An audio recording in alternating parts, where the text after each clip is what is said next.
ಅಜ್ಞಾತವಾಸ big boss ಹೇಳ್ದಂಗೆ ಅದಕ್ಕೆಲ್ಲ ಒಂದು ಮಂಗಳ ಆಡಿ ಒಂದಷ್ಟು ಖುಷಿ ಇದೆ.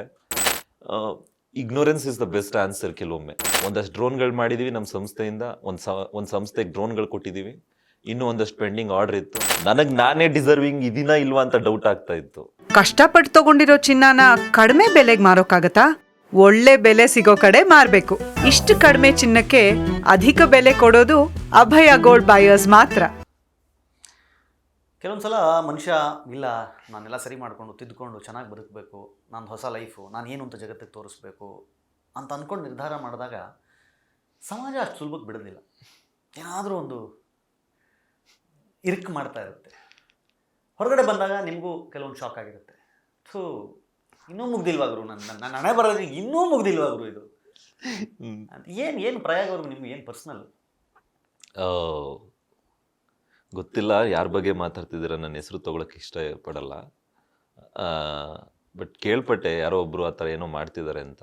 ನಾನು ವೇದಿಕೆಯಲ್ಲೂ ಕೂಡ ಎಲ್ಲೂ ಕೂಡ ಹೆಸರು ತೊಗೊಂಡಿಲ್ಲ, ಯಾರಿಂದ ಏನಾಯಿತು ಹೇಗಾಯಿತು ಅಂತ. ಅವ್ರ ಹೆಸರು ಹೇಳಿಲ್ಲ ನೀವು? ನಾನು ಯಾರ ಹೆಸರು ಹೇಳಿಲ್ಲ ವೇದಿಕೆ ಮೇಲೆ. ಬಟ್ ಕೆಲವರು ಅವ್ರನ್ನ ಬಿಟ್ಟು ಮಾತಾಡೋದಾದರೆ, ನಾನು 1.5 ತಿಂಗಳಿಂದ ಕಂಟಿನ್ಯೂ ಮಾಡ್ತಾ ಇದ್ದಾರೆ. ಅದಾಗಿಲ್ಲ ಅಂದರೆ ಇದು, ಇದಾಗಿಲ್ಲ ಅಂದರೆ ನಮ್ಮ ಸಂಸ್ಥೆ ವಿಚಾರ, ಅದು ಇದು ಅಂತ ಏನೇನೋ ಹೇಳ್ಕೊಂಡು ಹೋಗ್ತಾ ಇದ್ದಾರೆ. ಅದೇನಾದ್ರು ಕುಗ್ಸಿದ್ಯಾ? ಇಲ್ಲ, ಮೌನ ಭಾಳ ಮಾತಾಡ್ಬೇಕು ಕೆಲವೊಂದು ಬಾರಿ. ಗೆದ್ದಿರೋ ಖುಷಿ ಇದೆ, ಅದನ್ನು ಒಂದು ವಾರ ಉಳಿಸ್ಕೊಂಡು ಆ ಖುಷಿನ, ಇಷ್ಟು ದಿನ ಪಡೆದಿರೋ ಒಂದು ಖುಷಿನ ಪಡ್ತಾ ಇದ್ದೀನಿ ಇವಾಗ. ಒಂದಷ್ಟು ವರ್ಷಗಳು ಅಜ್ಞಾತವಾಸ ಬಿಗ್ ಬಾಸ್ ಹೇಳ್ದಂಗೆ ಅದಕ್ಕೆಲ್ಲ ಒಂದು ಮಂಗಳ ಆಡಿ ಒಂದಷ್ಟು ಖುಷಿ ಇದೆ. Ignorance is the best answer. ಕೆಲವೊಮ್ಮೆ ಅದು ಎಲ್ಲಿ ತನಕ ದಾಖಲೆಗಳ ಮುಖಾಂತರ ಹೊರಗಡೆ ಬಂದು ಯಾವುದೇ ಆರೋಪ ಆಗಿರ್ಬೋದು, ಯಾವುದೇ ಒಂದು ಇದಾಗಿರ್ಬೋದು, ಅದು ಪ್ರೂವ್ ಆಗಲ್ವೋ ಅಲ್ಲಿ ತನಕ ನಾವು ರಿಯಾಕ್ಟ್ ಮಾಡೋ ಅವಶ್ಯಕತೆ ಇಲ್ಲ. ಮುಂದುವರ್ಸ್ಕೊಳ್ಳಿ. ನನಗಿಂತ ಉಳಿದವ್ರು ಕೆಲವರು ಸರಿಯಾಗಿ ಉತ್ತರ ಕೊಡ್ತಾ ಇದ್ದಾರೆ, ಕೊಡ್ಲಿ ಅವರೇ, ನಡೀಲಿ, ಎಷ್ಟು ದಿವಸ ನಡೆಯುತ್ತೆ ಅಂತ ನೋಡೋಣ. ಬಟ್ ನನಗೆ ಇಗ್ನೋರ್ ಮಾಡಿ ನನ್ನ ಕೆಲಸ ಮುಂದುವರಿಸ್ಬೇಕು ಅನ್ಸುತ್ತೆ. ಓಕೆ, ಅಂದರೆ ಈಗ ಮತ್ತೆ ನೆನ್ನೆನೋ ಮತ್ತೊಂದೇನೋ ರೈತರಿಗೆ ದುಡ್ಡು ಇಸ್ಕೊಂಡೇನೋ ರೈತರಿಗೆ ಮೋಸ ಮಾಡಿಬಿಟ್ರು ಅಂತ ನನಗೆ ಅದು ಕ್ಲಾರಿಟಿ ಕೊಟ್ಬಿಟ್ರೆ, ಬಿಕಾಸ್ ಏನಾಗುತ್ತೆ, ಕೆಲವೊಂದಕ್ಕೆ ಉತ್ತರ ಕೊಡದೇ ಇದ್ದಾಗ ಸತ್ಯ ಅನ್ನಿಸ್ಬಿಡಬಾರ್ದು. ಸೊ ಹಾಗಾಗಿ what is in your mind? ನಿಮ್ಮ ತಲೆಯಲ್ಲಿ ಏನಿದೆ? ಕೊಟ್ಟಿದ್ರೆ ಬಿಗ್ ಬಾಸ್ ಆಟ 4 ತಿಂಗಳು ಒಳಗಡೆ ಇದ್ದೆ. ಆಲ್ ಓವರ್ ಕರ್ನಾಟಕ ಪ್ರಸಾರ ಆಗುತ್ತೆ ಚಾನೆಲ್ಲು. ನಾನು ಹೇಳ್ಕೊಂಡಿದ್ದೀನಿ, ಓದಿದ ದಿನನೇ ಹೇಳ್ಕೊಂಡಿದ್ದೀನಿ ಸ್ಟೇಜ್ ಮೇಲೆ, ನನ್ನ ಸಂಸ್ಥೆ ಇದೆ ಒಂದು ಅಂತ. ಹೌದು, ಮಾಡಿದರೆ ಬರಬೇಕಾಗಿತ್ತಲ್ಲ. ನಿಜ. ಫಿನಾಲೆ ವಾರನೇ ಏನಕ್ಕೆ ಇಷ್ಟೊಂದು? ಫಿನಾಲೆ ವಾರನೇ ನಾನು ನೋಡ್ತಾ ಇದ್ದೆ, ಎಲ್ಲ ಬಂದಿರೋದು ಫಿನಾಲೆ ವಾರದಲ್ಲಿ ಮುಗಿಲು ಮುಟ್ಟಿಬಿಟ್ಟಿದೆ ಎಲ್ಲ. ಅದಕ್ಕೆ ಸಂಬಂಧಪಟ್ಟಂಗೆ ಮಂಜು ಅಂತ ನಮ್ಮ ಕಲಿಗೆ ವಿಡಿಯೋ ಮಾಡಿದ್ರು, ಏನಕ್ಕೆ ಫಿನಾಲೆ ವೆಹಿಕಲ್ ಟಾರ್ಗೆಟ್ ಮಾಡ್ತಾ ಇದ್ರ ಪ್ರತಾಪ್ನ ನೀವು ಅಂತ.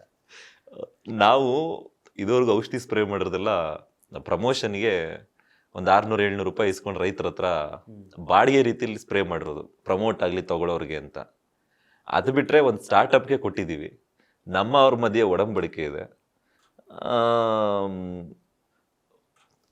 ಸಾಕಷ್ಟು ಹಿಂದೆ ಒಂದಷ್ಟು ನಡೆದಿವೆ, ಸಾಕಷ್ಟು ವಿಚಾರಗಳು ನಡೆದಿವೆ. ಒಂದಷ್ಟು ಯಾವುದಾದ್ರೂ, ಈಗ ನೀವೇ ಹೇಳ್ದಂಗೆ ಯಾರಾದರೂ ಒಬ್ರು ಡಿಫಮೇಷನ್ ಕೇಸ್ ಫೈಲ್ ಮಾಡ್ತಾರೆ ಅಂದರೆ ದುಡ್ಡು ಕಟ್ಟಬೇಕು. 10% ಕಟ್ಟಬೇಕು. ಎಲ್ಲಿಂದ ಬರುತ್ತೆ ದುಡ್ಡು? ಕಟ್ಟೋದಕ್ಕೆ ದುಡ್ಡು ಎಲ್ಲಿಂದ ಬರುತ್ತೆ?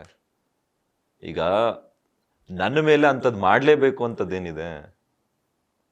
ದುಡ್ಡೆಲ್ಲಿಂದ ತರ್ತಾರೆ? ಎಲ್ಲದಕ್ಕೂ ಎಲ್ಲಿಂದನೋ ಏನೋ ಮಾಡ್ತಾ ಇದ್ದಾರೆ ಕೆಲವರು, ಅದಕ್ಕೆ ಒಂದಷ್ಟು ಸಪೋರ್ಟ್ ಕೊಡ್ತಾರೆ. I am very confident. ಈ ಸಲ ಅಂತೂ ಜನಗಳ ಮುಂದೆ ಈ ಥರ ಇದೆ, ಈ ಥರ ಇದೆ, ಈ ಥರ ಇಲ್ಲ, ಈ ಥರ ಇಲ್ಲ, ಏನಿದ್ರು ನೇರ. ಒಂದಷ್ಟು ಡ್ರೋನ್ಗಳು ಮಾಡಿದ್ದೀವಿ ನಮ್ಮ ಸಂಸ್ಥೆಯಿಂದ, ಒಂದು ಸಂಸ್ಥೆಗೆ ಡ್ರೋನ್ಗಳು ಕೊಟ್ಟಿದ್ದೀವಿ. ಇನ್ನೂ ಒಂದಷ್ಟು ಪೆಂಡಿಂಗ್ ಆರ್ಡರ್ ಇತ್ತು. ನಾನು ಬಿಗ್ ಬಾಸ್ ಮನೆ ಒಳಗೆ ಹೋಗಿದ್ದೆ, ನನಗೆ ಅದೇ ಚಿಂತೆ ಇತ್ತು. ಮನೆ ಒಳಗೆ ಹೋದಾಗಲೂ ಬಿಗ್ ಬಾಸ್ನು ಕೇಳ್ತಾ ಇದ್ದೆ, ಏನಾದರೂ ಅಪ್ಡೇಟ್ ಇದ್ರೆ ಹೇಳಿ, ನಮ್ಮ ಸ್ಟಾರ್ಟಪ್ದು ಶುರು ಮಾಡ್ಬಿಟ್ಟು ಬಂದುಬಿಟ್ಟಿದ್ದೀನಿ ಅಂತ. ಒಳಗಡೆ ಹೋದ್ಮೇಲೆ ನಾನೇ ಇಲ್ಲ ಅಂದರೆ, ಸ್ಟಾರ್ಟಪ್ ಅಂದರೆ ಕೆಲಸ ಮಾಡೋರೆ ಒಂದು 10-15 ಜನ, ನಾನೇ ಇಲ್ಲ ಅಂದರೆ ಸಂಸ್ಥೆಯಲ್ಲಿಂದ ನಡೆಯುತ್ತೆ? ನಡಿಬೇಕಾಗುತ್ತೆ ಸಂಸ್ಥೆ. ಬಂದಿದ್ದೀನಿ ವಾಪಸ್ಸು, ಎಲ್ಲ ಒಂದು ಹಂತಕ್ಕೆ ತರ್ತೀನಿ. ನಿಮ್ಮ ಸಂಸ್ಥೆಗೆ ನೀವೇ ಬ್ರ್ಯಾಂಡ್ ಅಂಬಾಸಿಡರ್ ಅಂತ ಏನಿಲ್ಲ ಅಣ್ಣ, ಆದರೆ ಒಂದು ರೀತಿಲಿ ಹೌದು.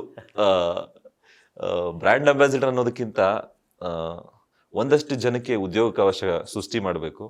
ನನಗೆ ಭಾಳ ಖುಷಿ ಕೊಡೋದೇನೆಂದರೆ ಸಂಬಳ ಕೊಡೋದು. ನಾವು ಕೊಟ್ಟವಪ್ಪ ಒಂದಷ್ಟು ಜನಕ್ಕೆ ತಿಂಗಳು ಕೊನೆಯಲ್ಲಿ ಒಂದಷ್ಟು ಒಬ್ರಿಗೆ ಕೆಲಸ ಕೊಡೋದ್ರಿಂದ ಒಂದು ಮನೆ ಬೆಳಗುತ್ತೆ. ನಿಜ ನಿಜ. ಆ ರೀತಿಯಿಂದ ಒಂದಷ್ಟು ಕೆಲಸಗಳು ಸೃಷ್ಟಿ ಮಾಡ್ಕೊಂಡು ಹೋಗ್ಬೇಕು. ನನ್ನ ಪಾಡಿಗೆ ನಾನು ಕೆಲಸ ಮಾಡಬೇಕು. ನನಗೆ ಇದೇ ಕಡೆ ಇಂಟರ್ವ್ಯೂ ಇದು ಅಥವಾ ಇನ್ನೊಂದು 3-4 ಇಂಟರ್ವ್ಯೂ ಇಲ್ಲಿ ಕೊಟ್ಟು ಮುಗಿಸ್ಬಿಡೋಣ ಅಂತಿದ್ದೀನಿ. ಯಾಕೆಂದ್ರೆ ಅದೇ ಬಿಗ್ ಬಾಸು ಅದೇ ಕೊಟ್ಟು ಮಾತಾಡಿದೀವಿ ಸಾಕಷ್ಟು, ಕೆಲಸ ಮಾಡೋಣ ಅಂತ ಅಷ್ಟೇ. ಜನಗಳು ಸಿಕ್ಕಿದ್ರೆ ಮಾತಾಡಿಸ್ತೀನಿ, ಕೆಲಸದ ಕಡೆ ಗಮನ ಕೊಡೋಣ ಅಂತ. ಡ್ರೋನ್ ಪ್ರತಾಪ್ ಅನ್ನೋದು ಇಷ್ಟ ಆಗುತ್ತಾ? ಬಿಗ್ ಬಾಸ್ ಪ್ರತಾಪ್ ಅನ್ನೋದು ಇಷ್ಟ ಆಗುತ್ತೆ? ಏನಾದ್ರೂ ಕರೀರಿ, ಕರೆದು ಬಿಟ್ಟು ನೀವೇ ಕಡೆಗೆ ನನ್ನೇ ಬಂದು ಕೇಳ್ಬಿಡಿ ನೀವೇ ಹೆಂಗಂದ್ರಿ ಅಂತ. ನಿಮ್ ಪ್ರೀತಿಯಿಂದ ಏನ್ ಬೇಕಾದ್ರೆ ಕರಿ, ಬಟ್ ಪ್ರತಾಪ್ ಅಂದ್ರೆ ಬಹಳ ಇಷ್ಟ ಆಗುತ್ತೆ. ಪ್ರತು ಅಂದ್ರೆ ಅದು ಇಷ್ಟ ಆಗುತ್ತೆ, ಪ್ರತು ಅಂದ್ರೂ ಇಷ್ಟ ಆಗುತ್ತೆ. ಆದ್ರೆ ಸಿಂಪಲ್ ಹುಡುಗ, ಸೈಂಟಿಸ್ಟ್, ಆಂಟ್ರಪ್ರನರ್, ಇದೆಲ್ಲ ನಿಮ್ಮ ವ್ಯಾಖ್ಯಾನಗಳು, ಬೇಡ ಅವೆಲ್ಲ ಈಗ. ಏನು ಬೇಡ. ಒಬ್ಬ ಪ್ರತು ಅಷ್ಟೇ. ಪ್ರತು ಅಂತ ಮನೇಲಿ ಕರೀತಾರೆ ಅಪ್ಪ ಅವ್ವ ಪುಟ್ಟಿ. ಅದು ಮನೆ ಒಳಗೆ ಗೊತ್ತಿಲ್ದೋ ಶುರು ಮಾಡ್ಬಿಟ್ರು. ಯಾರು ಸಂಗೀತ ದೀದಿ ಮತ್ತೆ ಇನ್ನುಳಿದವರೆಲ್ಲ ಹೇಳಕ್ ಶುರು ಮಾಡಿದ್ರು ಪ್ರತು. ಅದು ಕಡೆವಾರಗಳಂತೂ ಹಂಗೆ ಕರೆಯಕ್ ಶುರು ಮಾಡಿದ್ರು. ಕಾರ್ತಿಕ್ ನಿಮ್ ಪಕ್ಕದಲ್ಲಿ ನಿಂತು ಕಪ್ ಗೆದ್ರು. Do you think is deserving candidate? Deserving ಇದ್ದಾರೆ. ಜನಗಳು ಮನೆ ಒಳಗೆ ಏನೇ ಬರ್ಬೋದು, ಜನಗಳು ಏನು ಉತ್ತರ ಕೊಡ್ತಾರೆ ಅದೇ ತುಂಬಾ ಮುಖ್ಯ. ನಾನೇ ಡಿಸರ್ವಿಂಗ್ ಇದೀನಾ ಇಲ್ವಾ ಅಂತ ಡೌಟ್ ಆಗ್ತಾ ಇತ್ತು ಕಡೆ ವಾರಗಳಲ್ಲಿ. ಯಾಕೆಂದ್ರೆ ಅಲ್ಲಿ ಬರುವಂತ ಮಾತುಗಳನ್ನ ನಾವು ಕೇಳಿಸ್ಕೊಳ್ತಾ ಇದ್ರೆ ಏನ್ ಹಿಂಗ್ ಮಾತಾಡ್ತಾರೆ, ಹೌದಾ ಅನ್ಸಕ್ ಶುರು ಮಾಡ. ಕೆಲವೊಂದ್ಸಲ ನಾವು ಆಟ ಆಡಿರೋದು ನಮ್ಗೆ ಜ್ಞಾಪಕ ಇರಲ್ಲ. ನಾಮಿನೇಷನ್ ಪಾಸ್ ಒಂದು ಹೇಳ್ತೀನಿ, ದೀಪಾವಳಿ ವರ ಟಾಸ್ಕ್ ಹೇಳ್ತೀನಿ. ಇಲ್ಲಿ ಬಂದು ನೋಡಿದ್ರೆ ಸಿಂಪಲ್ ಆಗಿ ಆ ಲೋಟ ಜೋಡಿಸಿರೋದು ತೋರಿಸ್ತಾ ಇದ್ರು. ಯಾವ್ದೋ ಒಂದು ಲೋಟ ಜೋಡಿಸಿರೋದು, ಲೋಟ ಹೋಗಿ ಬಿತ್ತು. ಅದನ್ನೆಲ್ಲ ತೆಗೆದು ಏನೇನಕ್ಕೂ ರಿಲೇಟ್ ಮಾಡಿದ್ದಾರೆ. ಆಮೇಲೆ ಸುಮ್ಮನೆ ಕೂತ್ಕೊಂಡು ಆ ಸೋಫಾ ಮೇಲೆ ಕೂತ್ಕೊಂಡು ಏನೋ ಒಂದು ಮಾತಾಡದೆ, ಗೊತ್ತಿಲ್ಲದ ಬಂದಿರುವಂತ ಮಾತುಗಳು ಅವೆಲ್ಲ ನೋಡ್ತಾ ಇದ್ದೀನಿ. ಬೇರೆ ನೀವು ಗೊತ್ತಿಲ್ಲದ ಮುಂಚೆ ಮಾತಾಡ್ತಾ ಇದ್ರಿ, ಇನ್ಮೇಲೆ ಮಾತಾಡಬಾರ್ದು. ಹೌದು, ಗೊತ್ತಿಲ್ಲದ ಇನ್ಮೇಲೆ ಮಾತಾಡಬಾರ್ದು. ಹೌದೌದು. ಬಿಕಾಸ್ ಇವಾಗ ನೀವು ಹೇಳ್ದಂಗೆ ಜನ ಜವಾಬ್ದಾರಿ ಕೊಟ್ಟಿದ್ದಾರೆ. ಆಯ್ತಾ? ಜನ ಏನಂತ ಕರಿತಿದ್ರೋ ಆ ಪದಗಳನ್ನ ವಾಪಸ್ ತಗೊಂಡಿದ್ದಾರೆ. ನೀವು ಕೈ ಮುಗಿದು ಕೇಳಿರುವ ಕ್ಷಮೆಯನ್ನ ಅಕ್ಸೆಪ್ಟ್ ಮಾಡಿದ್ದಾರೆ. ಹೌದು. ಸೊ ಗೊತ್ತಿಲ್ಲದೆ ನನ್ನ ಪ್ರಕಾರ ಇನ್ಮೇಲೆ ನೀವು ಮಾತಾಡಲ್ಲ. ಖಂಡಿತ. ಇನ್ನು ನಿಮ್ ದೀದಿ ಸಂಗೀತ ಇಡೀ ಜರ್ನಿಯಲ್ಲಿ ಇಬ್ಬರ ಹತ್ರ ತುಂಬಾ ಕ್ಲೋಸ್. ಯಾರ್ಯಾರು? ಕಾರ್ತಿಕ್ ಅಣ್ಣ, ಇನ್ನೊಂದು ನಾನು. ಒಬ್ರು ರನ್ನರು, ಒಬ್ರು ವಿನ್ನರು. ಹೌದು. ಸಂಗೀತ ಅಷ್ಟು ಮ್ಯಾಟ್ರ್ ಆಗ್ತಾರ? ಖಂಡಿತ. 1-2 ವಾರ ಸ್ವಲ್ಪ ಇರ್ಸ್ಮುರ್ಸಿದ್ದು, ನಾನು ಅಷ್ಟು ಮಾತಾಡ್ತಿರಲಿಲ್ಲ ಅವ್ರ ಜೊತೆ. ಮತ್ತೆ ಆಡಕ್ಕೆ ಜೊತೆಗೆ ಸೇರ್ಕೊಂಡ್ವಿ.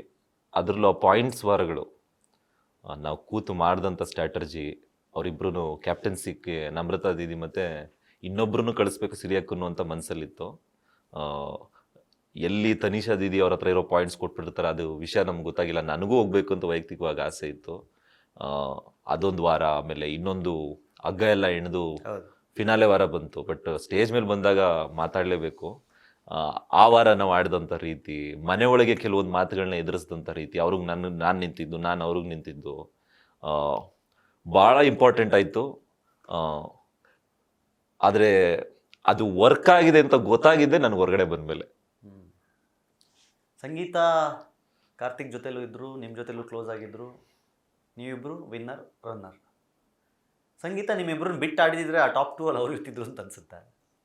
ಬಿಟ್ಟಾಡಿದ್ರೆ ಇರ್ತಿದ್ರೋ ಇಲ್ವೋ ಗೊತ್ತಿಲ್ಲ. ಬಟ್ ಅವರು ಬೇಕು ಅಂತ ಯಾವುದನ್ನು ಮಾಡಿಲ್ಲ ಮನೆ ಒಳಗಡೆ. ಕಡೆ ವಾರ ಒಂದು ಮಾತು ಬಂತು, ವಿನಯ್ ಜೊತೆ, ಕಾರ್ತಿಕ್ ಜೊತೆ, ಪ್ರತಾಪ್ ಜೊತೆ ಅಂತೆಲ್ಲ ಬಂತು.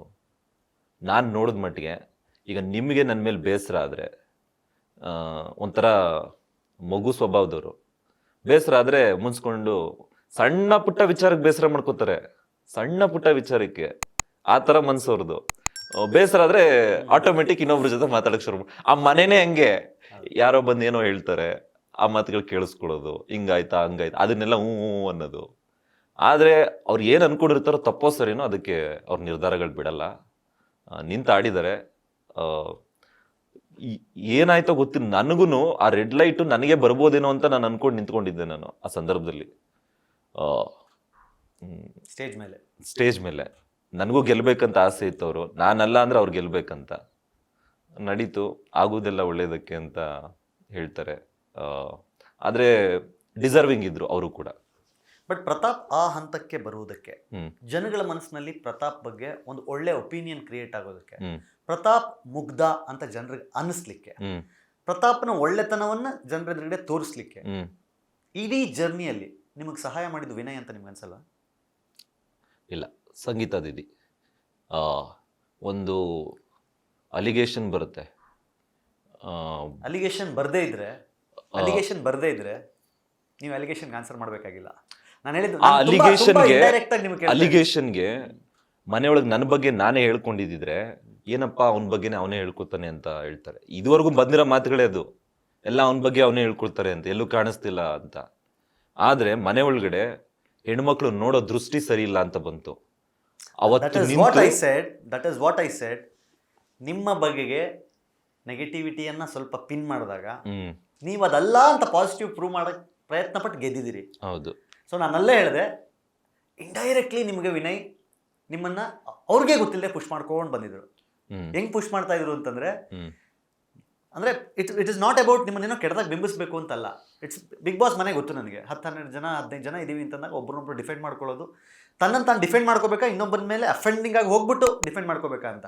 ವಿನಯ್ ಆ ವಿಷಯದಲ್ಲಿ ಪ್ರತಾಪ್ ಎದುರುಗಡೆ ಹೆಡ್ ಆನ್ ಹೋಗಿ, ಪ್ರತಾಪ್ ಪ್ರತಿ ಸಲನೂ ತಾನ್ ರೈಟ್ ತಾನ್ ಸರಿ ಅಂತ ಪ್ರೂವ್ ಮಾಡ್ಕೊಂಡು ಬಂದಿದ್ದು. ವಿನಯ್ ಪದೇ ಪದೇ ಪ್ರತಾಪ್ ರಾಂಗ್ ಅಂತ ಪ್ರೂವ್ ಮಾಡೋಕ್ಕೆ ಪ್ರಯತ್ನ ಪಟ್ಟಿದ್ದು ನನ್ನ ಪ್ರಕಾರ ಪ್ರತಾಪ್ಗೆ ತುಂಬ ಹೆಲ್ಪ್ ಆಯಿತು ಹಂತ ಹಂತವಾಗಿ ಮೇಲೆ ಬರಲಿಕ್ಕೆ ಅಂತ. ಮನೆ ಒಳಗಡೆ ಇರೋ ಆಟನ ಇಟ್ಟು ಪ್ರಶ್ನೆ ಮಾಡಿದರೆ, ಆಡ್ದಂಥ ರೀತಿ ಪ್ರಶ್ನೆ ಮಾಡಿದರೆ ನನಗೆ ಕಿಂಚಿತ್ ಕೂಡ ಏನು ಅನ್ನಿಸ್ತಾ ಇರಲಿಲ್ಲ. ವೈಯಕ್ತಿಕವಾಗಿ ಮಾತನಾಡಿದಾಗ ಯಾರೇ ಆದರೂ ಮನ್ಸಿಗೆ ಬೇಸರ ಆಗುತ್ತೆ. ಅಲ್ಲೇ ಬಿಟ್ಟಿದ್ದೀನಿ, ಅವರು ಸಾರಿ ಕೇಳಿದ್ರು ಮುಗೀತಲ್ಲಿಗೆಲ್ಲ. ಯಾಕೆಂದರೆ ಗೊತ್ತಿಲ್ಲದೋ ಆಡ್ಬಿಟ್ಟಿದ್ರೆ ಮುಗೀತು. ಅದು ಅವ್ರ ಕಡೆಯಿಂದ ಗೊತ್ತಿದ್ದಾಯ್ತೋ ಗೊತ್ತಿಲ್ಲದೆ ಆಯಿತೋ ಗೊತ್ತಿಲ್ಲ. ನಾನು ಯಾವತ್ತೂ ಅವ್ರೀಗನ್ಲಿ ಇವ್ರೀಗನ್ಲಿ ಅಂತ ಬಯಸ್ಕೊಂಡು ನಾನು ಹೋಗಲ್ಲ. ಅವ್ರ ಕಡೆ ಆ ಮಾತೇ ನನಗೆ ಗೊತ್ತಿಲ್ಲ, ಎಲ್ಲೋ ಕೂತ್ಕೊಂಡು ಆಡಿರೋ ಮಾತದು. ನನ್ನ ಹತ್ರ ಬಂದಾಗ ಅನ್ನಿಸ್ತು ನನಗೆ ಯಾಕೆ ಈ ಥರ ಮಾತಾಡಿದ್ರು ಅಂತ. ಬಟ್ ಹೋಗ್ತಾ ಹೋಗ್ತಾ ಹೋಗ್ತಾ ಸ್ವಲ್ಪ ಕಮ್ಮಿ ಆಯಿತು. ಅದರಲ್ಲೂ ಕಡೆ ವಾರ ಅಂತೂ ಅವರು ಸ್ಟೇಜ್ ಮೇಲೆ ನಿಂತು ಬಂದು ಮಾತಾಡ್ಸಿದ್ರು, ನನ್ನ ಪ್ರೀತಿಯಿಂದ ಅಪ್ಕೊಂಡ್ರು. ಭಾಳ ಖುಷಿ ಆಯಿತು. ಒಳ್ಳೇದಾಗಬೇಕು ಅವ್ರಿಗಷ್ಟೇ. ಆಟದ ಥರ ನೋಡಿಬಿಟ್ಟು ಬಿಟ್ಟಾಕಿದ್ದೀನಿ. ಬೆಳಿಬೇಕು ಅವ್ರ ಇಂಡಸ್ಟ್ರಿಲಿ, ಬೆಳೆದು ಒಂದು ಒಳ್ಳೆ ಆ್ಯಕ್ಟರ್ ಆಗಿ ಗುರುತಿಸ್ಕೊಳ್ಬೇಕು ಅನ್ನೋದೇ ಆಸೆ. Beat plus Karnataka.